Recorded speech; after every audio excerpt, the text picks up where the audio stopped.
Video like जरूर कर लीजिए और ऐसे वीडियो लगातार फ्री में पाने के लिए चैनल को तुरंत सब्सक्राइब कर लीजिए और बेल आइकन को जरूर टैप कर लीजिए ताकि आगे भी सारे वीडियो आपको मिलते रहे। यूट्यूब में फॉलो करते हैं तो प्लीज ये वाला फ्री टेलीग्राम चैनल जरूर ज्वाइन कर लीजिएगा। सारे नोटिफिकेशन सारे अपडेट यहीं पे आते हैं, ध्यान रखिए। नमस्कार दोस्तों, एग्ज़ाम प्रिपरेशन के यूट्यूब चैनल पर मैं प्रियंका एक बार फिर से आप सभी का स्वागत करती हूं। हम लोग पढ़ रहे थे मौलिक अधिकार लास्ट क्लास में और आज उसी को कंटिन्यू करके मैं कंप्लीट कर दूंगी। ठीक है, पिछली क्लास जिन्होंने भी नहीं देखी है उसको ज़रूर देख लीजिए, क्योंकि अगर आप ये क्लास देख लेंगे फंडामेंटल राइट्स की तो कोई भी एग्ज़ाम आए जिसमें फंडामेंटल राइट्स से रिलेटेड आर्टिकल या कोई क्वेश्चन पूछा जाता है वो आपका गलत नहीं होगा। ठीक है, तो आपको उसको पूरा कर लेना है। ये क्लास डेली दोपहर 1 बजे आती है, रात को 9 बजे मॉक टेस्ट चल रहे हैं। यूपी पीसीएस प्रीलिम्स को टारगेट करती हूँ और बाकी सभी एग्जाम्स के लिए इंपॉर्टेंट है, क्योंकि करंट अफेयर की मैं क्वेश्चंस करा रही हूँ। और ये जो जीएस की क्लास आप कर रहे हैं मुझसे बीपीएससी वाले स्टूडेंट्स पूछ रहे थे, तो देखिए जो जीएस में यहाँ से तो क्वेश्चंस आते ही हैं, पॉलिटी भी पूछी जाती है, ज्योग्राफी, हिस्ट्री, तो आप यहाँ से तैयार कर सकते हैं। बीपीएससी के लिए भी इंपॉर्टेंट है, तो करते रहिए इन क्लासेस को।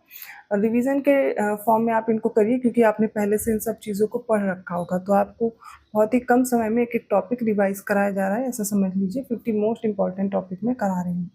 इसके अलावा जो भी बच्चे कोई भी पेड कोर्स ज्वाइन करना चाहते हैं, यूपी ट्रिपल एस सी पेड का एग्ज़ाम अब ज़्यादा दिन नहीं है, लेकिन अभी भी अगर आप अच्छे से प्रैक्टिस करते हैं तो आप अपने जो मार्क्स हैं वो बेहतर ला सकते हैं।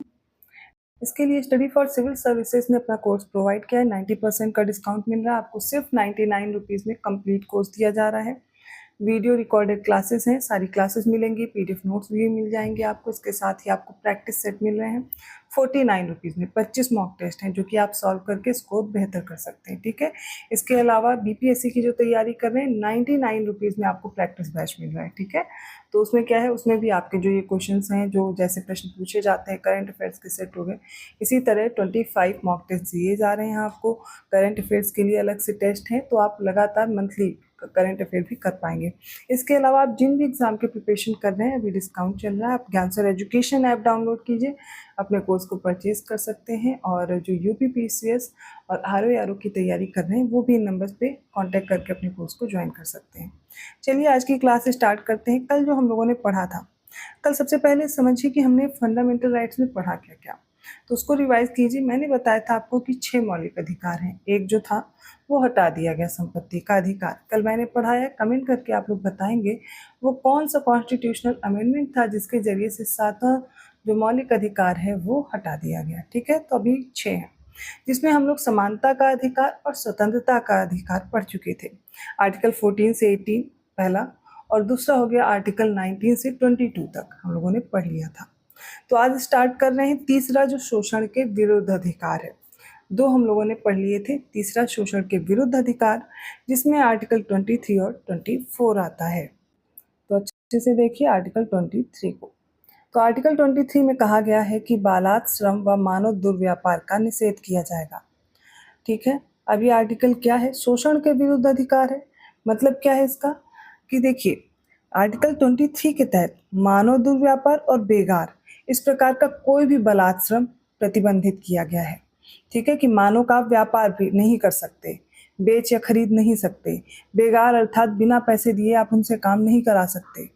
तो मानव दुर्व्यापार का क्या आशय है कि मनुष्य को क्या करते हैं, वस्तु के रूप में बेचना, महिलाओं को, बच्चों को, दिव्यांगों के साथ अनैतिक या अन्य उद्देश्य के लिए दुर्व्यापार करना, वो इसके तहत निषेध किया गया है। इसके तहत कई मतलब कि अधिनियम बनाए गए, जैसे कि अनैतिक व्यापार निषेध अधिनियम 1956। ठीक है, तो और इसके अलावा आपराधिक कानून संशोधन अधिनियम जो कि 2013 में आया, यौन हिंसा से बच्चों का संरक्षण करने के लिए अधिनियम 2012। तो ये सब इसमें दिए गए हैं, याद रखेंगे। जैसे कि इसमें वो बंधुआ मजदूरी वगैरह कराई जाती थी, वो सब इसमें खत्म किया गया। तो याद रखेंगे, मानव का दुर्व्यापार और बलात्सम का जो प्रतिषेध है वो आर्टिकल 23 के तहत किया गया। पहला जो शोषण के विरुद्ध अधिकार है। दूसरा है आर्टिकल 24। तो आर्टिकल 24 क्या कहता है, कारखानों में बाल श्रम आदि का निषेध। ठीक है, तो ये हमारे 2 हैं शोषण के विरुद्ध अधिकार। ठीक है, तो आर्टिकल 24 के तहत 14 वर्ष से कम आयु के किसी भी बालक को किसी कारखाने, खान या कोई अन्य जो संकट में नियोजन है इसमें नहीं लगाया जाएगा। ठीक है, इसके लिए एक अधिनियम भी आया, तो बाल श्रम निषेध अधिनियम 1986 में निर्मित किया गया। इसके तहत क्या किए गए, जो 18 व्यवसाय हैं, 65 प्रक्रियाएं भी थी, कुल 83 क्षेत्र थे इसमें, जिसमें बाल श्रम को निषेध किया गया। अगर ऐसा कोई करता है तो न्यूनतम 3 माह से लेकर के 1 साल तक की अवधि तक दंड दिया जाएगा, ऐसा प्रावधान किया गया है। लेकिन कुछ संशोधन भी हुए इसमें। ध्यान ये रखना है कि 14 वर्ष से कम आयु के किसी भी बच्चे को किसी खान, कारखाने या कोई संकट में नियोजन है उसमें नहीं लगाया जाएगा। तो शोषण के विरुद्ध अधिकार आपको आर्टिकल 23, 24 याद रखना है। पहले में कोई मानव दुर्व्यापार, बेगार इस प्रकार का कोई बलात्संग नहीं कराएगा। दूसरे में बच्चों के लिए है क्या है, उनको शोषण से बचाने के लिए कोई भी खान, कारखाने इन सब में नहीं लगाया जाएगा। तो शोषण के विरुद्ध अधिकार हो गया, जो कि हम लोग तीसरा मौलिक अधिकार पढ़ रहे थे। चौथा क्या है, अब हम देखते हैं धार्मिक स्वतंत्रता का अधिकार। ठीक है, तो आर्टिकल 25 से लेकर के आर्टिकल 28 तक मैंने बताया था धार्मिक स्वतंत्रता का अधिकार है। एक एक करके सारे समझेंगे।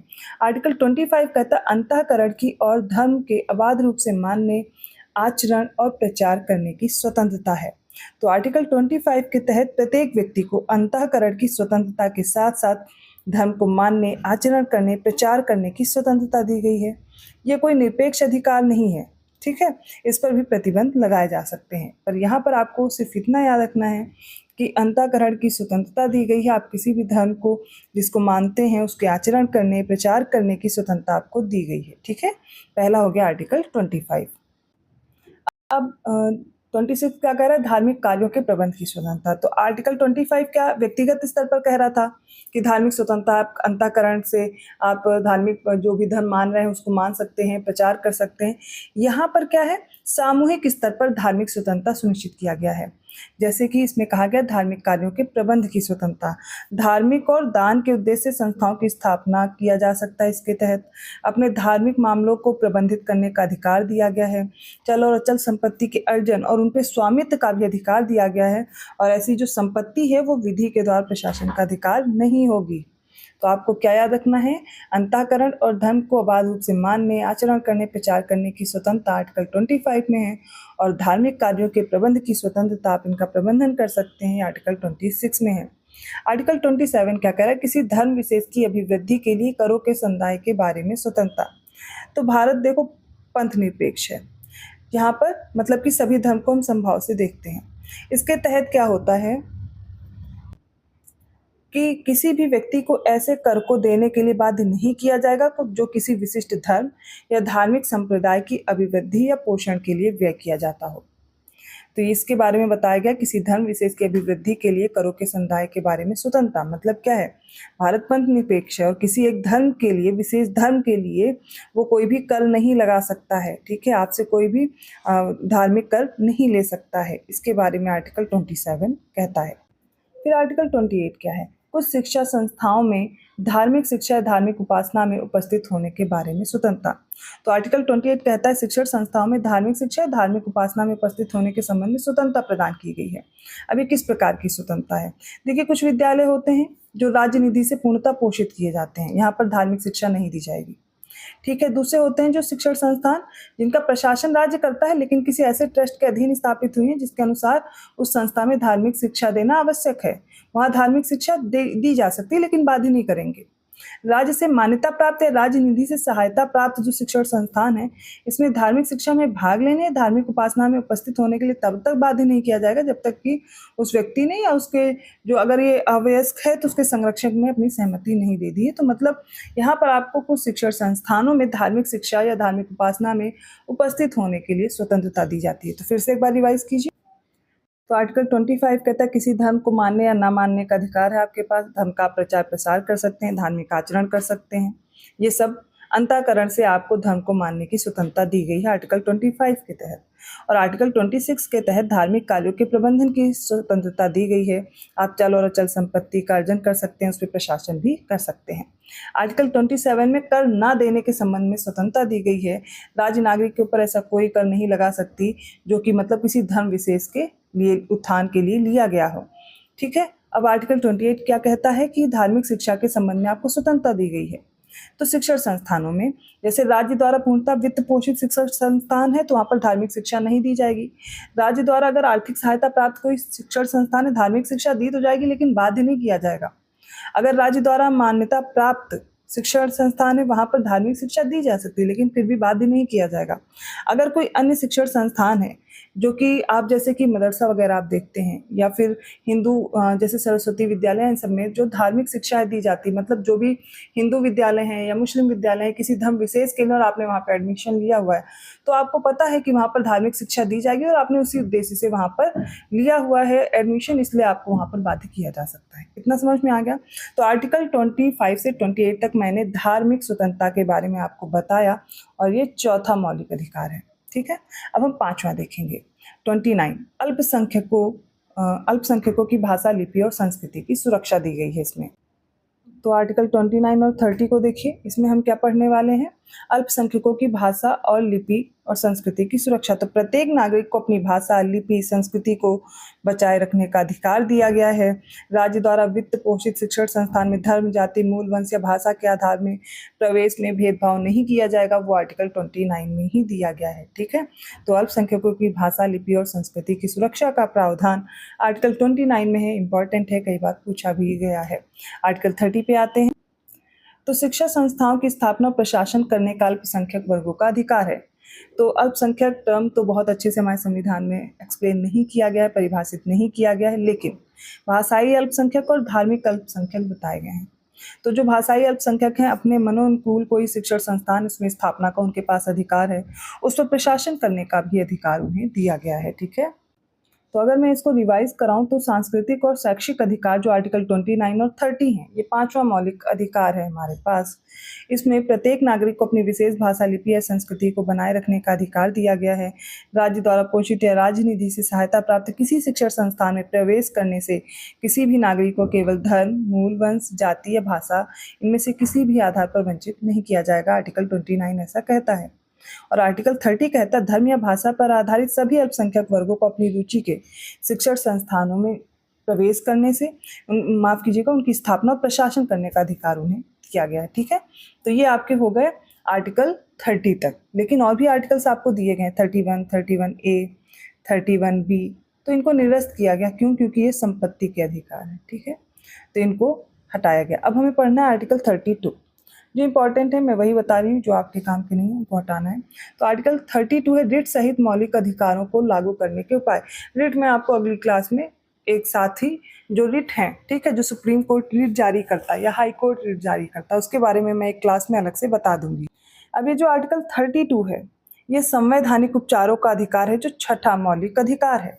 अगर मूल अधिकारों का उल्लंघन होता है तो इस स्थिति में आर्टिकल 32 के तहत संवैधानिक उपचारों के माध्यम से आप मूल अधिकारों के संरक्षण का प्रावधान जो किया गया है, इसके तहत आप सुप्रीम कोर्ट जा सकते हैं। ठीक है, तो डॉक्टर अंबेडकर ने इसके बारे में क्या कहा कि ये संविधान की आत्मा है। देखिए, इतने सारे आपको मौलिक अधिकार दे दिए गए, लेकिन उनको प्रवर्तित कराने का आधार ही अगर आपके पास नहीं, तो इन मौलिक अधिकार का क्या होगा।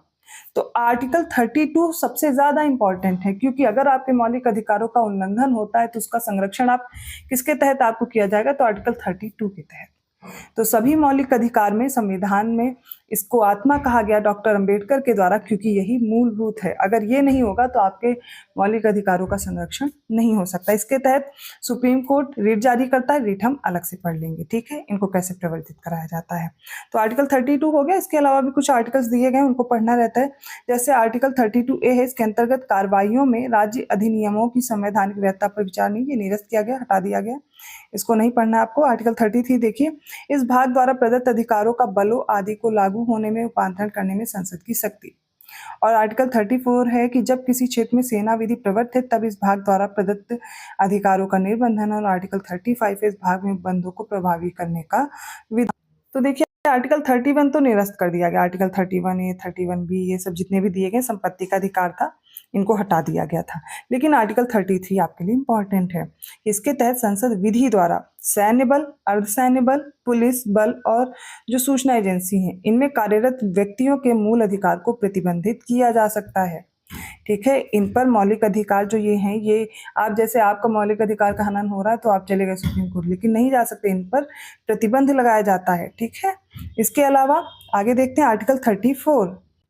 तो आर्टिकल 34 के तहत संसद किसी क्षेत्र में सैन्य कानून लागू कर सकती है और इस आधार पर उस क्षेत्र में निवास करने वाले जो व्यक्ति हैं, उनके मूल अधिकारों को प्रतिबंधित किया जा सकता है। ठीक है, ये भी जैसे कोई आसान क्षेत्र है या कहीं पर आप देखेंगे कि सैन्य बल लागू हो गया है, सैन्य कानून लागू है, वहां पर मौलिक अधिकार प्रतिबंधित किए जाते हैं। 35 के आर्टिकल 35 क्या कहता है कि इसके तहत मूल अधिकारों के प्रावधानों को प्रभावी बनाने के लिए जो शक्ति है वो किसके पास है? संसद के पास है। ये शक्ति राज्य विधानमंडल को नहीं मिली है, किसको मिली है? संसद को मिली है। तो अब आपको याद हो गया होगा, ठीक है। ये 6 हमने मौलिक अधिकार पढ़ लिए हैं शुरुआत से। कल वाली क्लास और आज वाली क्लास दोनों आपको पढ़नी है। ये आर्टिकल्स आपको अब याद हो गए होंगे। मुझे नहीं लगता मैंने पूरी कहानी बता दी है और इसमें आप आर्टिकल्स भूल जाएंगे, तो मैंने एक एक आर्टिकल आपको याद कराया। अच्छे से पढ़िए इनको। पिछली वाली क्लास, आज वाली क्लास बस एक बार पढ़ के दोबारा आप एग्जाम टाइम रिवाइज कर लीजिएगा।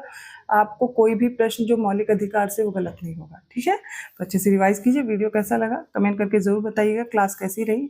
और इसके अलावा आपका कोई और सजेशन है कमेंट करके ज़रूर बताइएगा। मैं कोशिश कर रही हूँ शाम वाली क्लास में ज़्यादा से ज़्यादा क्वेश्चन आपके लिए ऐड कर सकूँ, जैसे कि करेंट अफेयर्स हैं, जीएस के हैं, फुल लेंथ मॉक टेस्ट भी करवाऊंगी, तो सब होगा। आप लेकिन लगातार जुड़े रहें, ज़्यादा से ज़्यादा शेयर कीजिए, क्योंकि मुझे भी मोटिवेशन मिलता है। आप जितना ज़्यादा शेयर करते हैं, सब्सक्राइब करते हैं, तो मुझे भी लगता है कि आप लोग के लिए इंपॉर्टेंट है और मुझे इस पर और मेहनत करनी चाहिए, ठीक है। और पेड कोर्स के लिए नंबर्स आपके सामने दिए गए, आप इन पर कॉन्टैक्ट करके जानकारी ले सकते हैं। मैं मिलती हूँ अगली क्लास में, तब तक के लिए धन्यवाद।